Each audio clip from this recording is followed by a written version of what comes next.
Assalamualaikum warahmatullahi wabarakatuh. Video ini dibuat guna untuk memenuhi tugas ujian akhir semester mata kuliah Psikologi Pembelajaran PAI dengan dosen pengampu Ibu Yuning Eka Rahma, MPD, Fakultas Tarbiyah dan Ilmu Keguruan, Program Studi Pendidikan Agama Islam, Universitas Ma'arif Lampung. Untuk pembahasan yang pertama, saya memilih jenjang peserta didik SMP atau MTS. Pada peserta didik SMP atau MTS berada pada rentang usia 12-15 tahun, yaitu fase remaja, awal early adolescence. Pada fase ini, peserta didik mengalami perubahan signifikan baik secara fisik maupun psikologis. Yang pertama, ada perkembangan fisik. Peserta didik mengalami pubertas yang ditandai dengan pertumbuhan cepat, perubahan suara, serta perkembangan organ reproduksi. Kondisi ini sering memengaruhi kestabilan emosi dan kepercayaan diri. Yang kedua, perkembangan kognitif.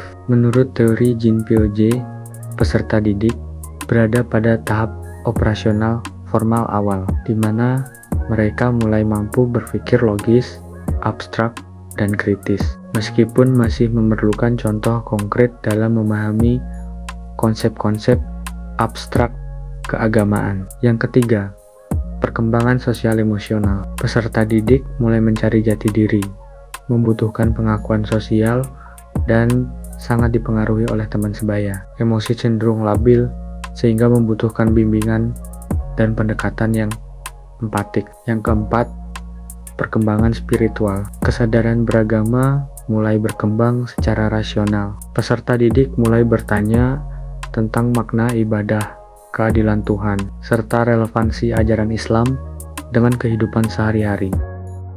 Selanjutnya, di sini saya menggunakan teori behavioristik. Teori behavioristik memandang belajar sebagai perubahan perilaku yang dapat diamati akibat adanya hubungan antara stimulus dan respons. Perubahan perilaku diperkuat melalui penguatan, reinforcement, dan dapat dilemahkan dengan hukuman punishment. Tokoh utama teori ini antara lain B. F. Skinner, Ivan Pavlov, dan Edward Thorndike.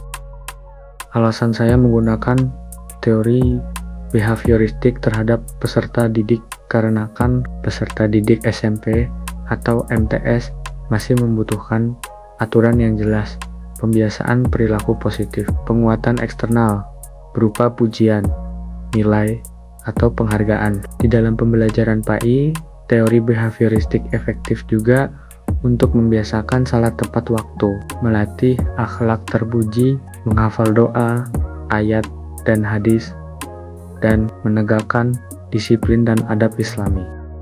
Yang selanjutnya, menganalisis faktor perkembangan peserta didik. Di sini dibagi menjadi 3 bagian: faktor internal, faktor eksternal, dan faktor Islami. Faktor internal meliputi yang pertama, genetik, bakat, kecerdasan, dan temperamen memengaruhi kecepatan dan gaya belajar. Yang kedua, kesehatan. Kondisi fisik dan mental berpengaruh terhadap konsentrasi dan motivasi belajar. Dan yang ketiga, kematangan.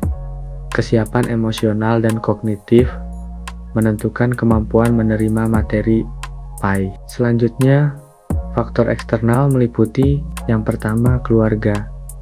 Lingkungan keluarga religius memperkuat pembelajaran PAI di sekolah. Yang kedua, sekolah. Budaya sekolah Islami mendukung internalisasi nilai agama. Teman sebaya. Pengaruh positif atau negatif sangat kuat pada usia remaja. Dan yang ketiga, media. Media digital dapat menjadi sarana edukatif atau justru tantangan moral. Dan yang terakhir ada faktor Islami yang meliputi yang pertama, iman. Tingkat keyakinan kepada Allah memengaruhi sikap dan perilaku. Yang kedua, ibadah. Kebiasaan ibadah membentuk kedisiplinan dan ketenangan jiwa. Dan yang ketiga, akhlak cerminan internalisasi nilai-nilai Islam dalam kehidupan sehari-hari. Selanjutnya, merancang solusi pembelajaran PAI. Di sini dibagi menjadi 4 bagian. Pertama, metode atau model pembelajaran. Model yang sesuai antara lain. Yang pertama ada Problem Based Learning yang disingkat PBL. Model ini untuk membahas masalah moral pada remaja. Yang kedua ada Project Based Learning atau PJBL model. Ini untuk kegiatan keagamaan dan sosial. Dan yang ketiga pembiasan habituation untuk ibadah dan akhlak. Nomor kedua pendekatan pengelolaan kelas meliputi yang pertama pendekatan humanistik dan religius. Yang kedua menciptakan suasana kelas yang aman, disiplin, dan penuh keteladanan. Dan yang ketiga, menggunakan penguatan positif daripada hukuman represif. Ketiga, cara menanamkan nilai iman dan akhlak yang meliputi yang pertama, integrasi nilai Islam